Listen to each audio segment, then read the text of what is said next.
Hey everybody, welcome back to my channel. So I want to share a very bittersweet story of how I was able to pay off an over $17,000 car note debt. So I purchased my 2014 Mazda CX-5 back in 2023 for $17,131 and some cents. I think like 43 cents or something like that. And before I got that car, this car that I'm sitting in right now, I said that, I would see this car out in public places and I would say, I'm going to have that car. Not out of jealousy for what anybody else had or anything like that, but I say that's the car I want. You just pick cars that you like. Somebody else might not even understand why you like that particular car, but that's the one that you want. And so that's what I said. I ended up getting one in 2023. And $17,131. And then I got this car financed at 19%. Don't ever do that. That's not good. That's not good financing. I'm not for financing at all, but definitely don't do that. But anyway, these were the terms. And I had a $380 car payment every month from 2023. Sorry, y'all. Had a call coming in. From 2023 up until the 30th of December, this past December, 2025, I had a car note and I was paying that every month. Okay. And so much of it obviously was interest. So it was difficult for me to even get to the principal payment. I was just paying on this car. So fast forward a whole lot. I ended up moving to Texas, as I've said in previous videos, in August of 2024. And I lived in Texas for a year, so up until August of 2025. And God blessed me during that time to not have many other expenses. So that car note was really the primary expense that I had. And with the job that I was working for that year, I was able to keep up with it pretty easily. So August of 2025, a little bit after that, I ended up moving back to Georgia. Totally unplanned, totally unexpected. My dad had been ill for about a year prior to me coming back to Georgia, and he was in and out of the hospital, emergency visits and things like that for different things. And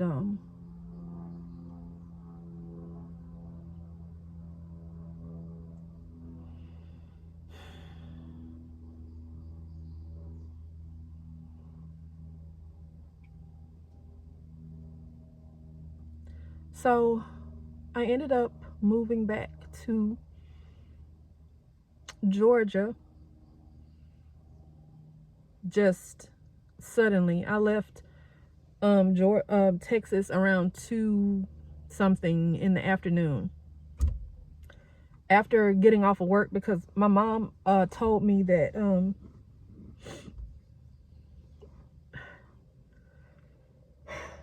my mama told me, she called me at work because I had I was at work, and she told me that my dad had suffered a brain aneurysm. This is in addition to so many other compounded health issues that he was having, and it was very sudden. He was ill over the course of a year with cardiovascular challenges, but I want to say in 24 hours, everything started happening, one thing after the other, in regard to my daddy's health taking a rapid decline. He suffered the aneurysm, and I was like, Lord, should I leave now? Should I stay where I'm at and just pray for my dad, get everybody on the phone? We did a video call and everything, and then I went into the most intense prayer in my bedroom in Texas. I was at my aunt and uncle's house for a short period. And after I got up off the floor, I went and I packed my bags. I packed the most random stuff. I just put some stuff in my bags, put them in the car, called a friend of mine. I was like, should I get on this road and head to Georgia? And they were like, yeah, go ahead and do it. Because I was like, should I do it now? Should I do it in the morning? They were like, go now. And I felt the Holy Spirit prompting me to go right then. So I left and I drove to Georgia. It was like 14 hours, 14, 16 hours, something like that. And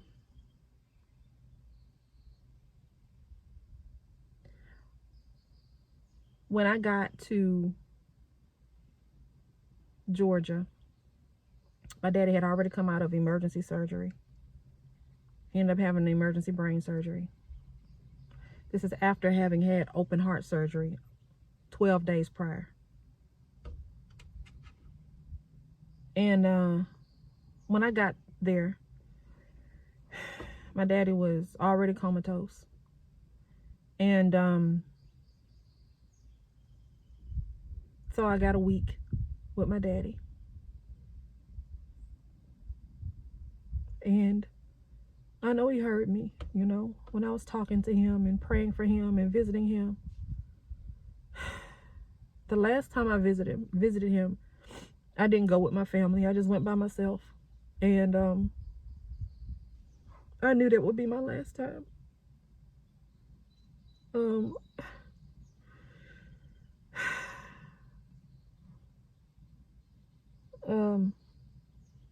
know, so, oh Jesus. Anyway, my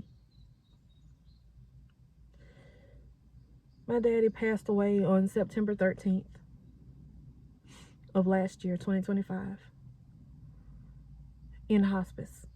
He did not pass away in the hospital. So after you send a loved one home, by the way, I came here expecting my daddy to come out of this because I believe in miracles.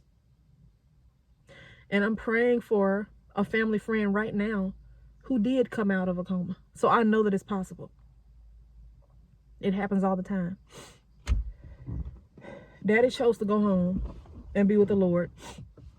And he passed away again on the 13th of September of last year. And so I ended up planning the funeral. Me and my mom ended up planning this funeral. Did everything, went through everything with it. Sent my daddy home with dignity. And then we had his estate to deal with. And so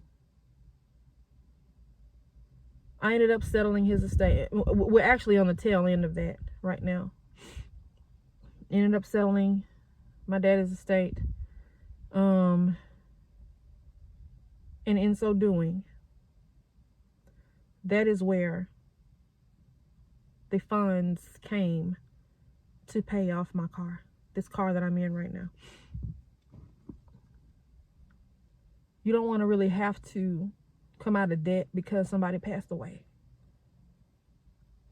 The payout or the money, whatever you, which I got this as a result of selling his assets, and he had really rare, wonderful assets for his profession. My daddy was in automotive, and he restored antiques. All of my 37 years.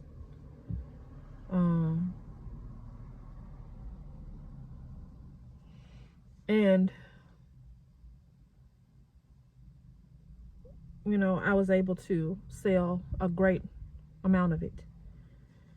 And that's literally how this happened. All except about $1,300 of it. So I paid off majority of my debt with this car, with that money. And then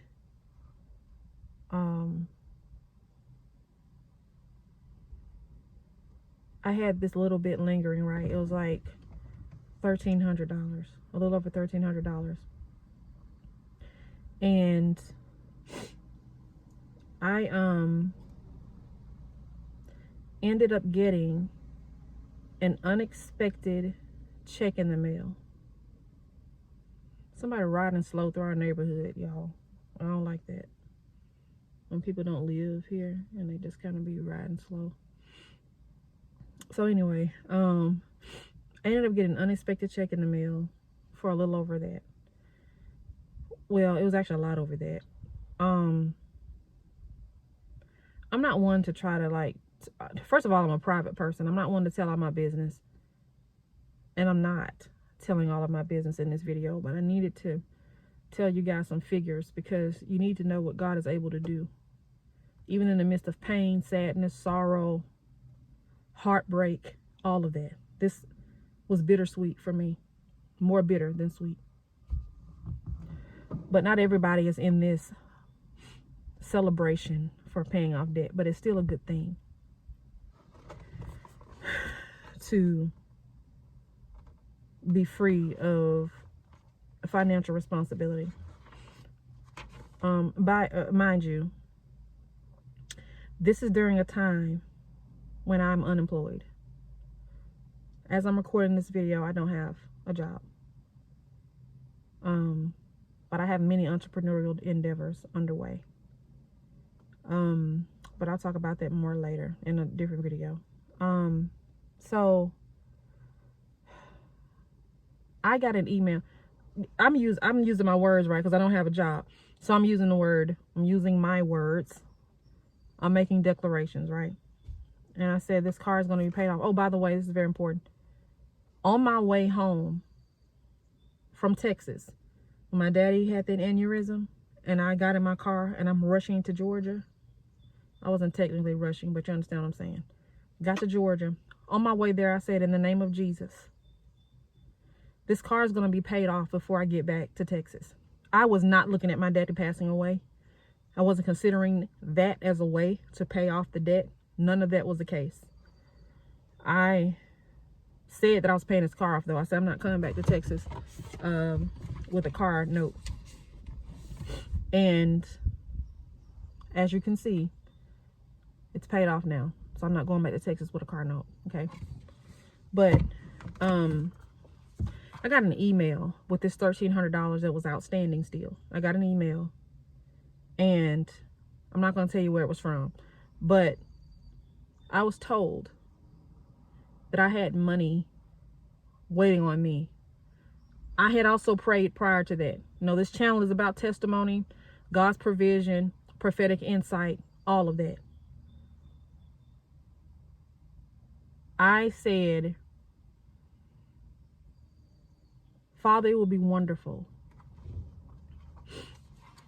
if I had some money somewhere that I forgot about, didn't know I had access to, something like that. That is exactly what ended up happening. And I received an email and I was told that I had all this money available to me. I claimed it through an email. I responded and I claimed it. And it had been sitting in that account since 2020. It's 5 years. And I had no idea this money was there. So I claimed that, and I took that and I paid off the balance to my car loan. And that is why I am sitting in a debt-free car right now.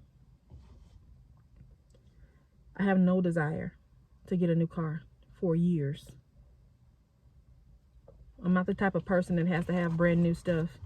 I don't, especially a car. Like, this is the car that I wanted. This is the car that I ended up with. And my daddy paid it off for me. That's the way I choose to look at it. I'm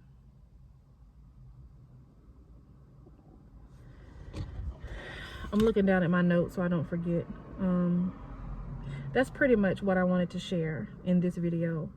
And I wanted to encourage your heart. Anybody who's been able to get out of debt, you know, lift any type of financial responsibility as a result of an inheritance, as a result of somebody you really love passing away. That type of inheritance or money, it doesn't feel the same as winning the lottery, I'm sure, or making it with your job, or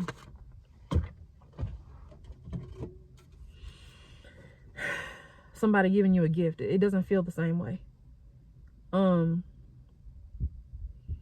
But how you use it, you know, in honoring that person's life, that really matters. So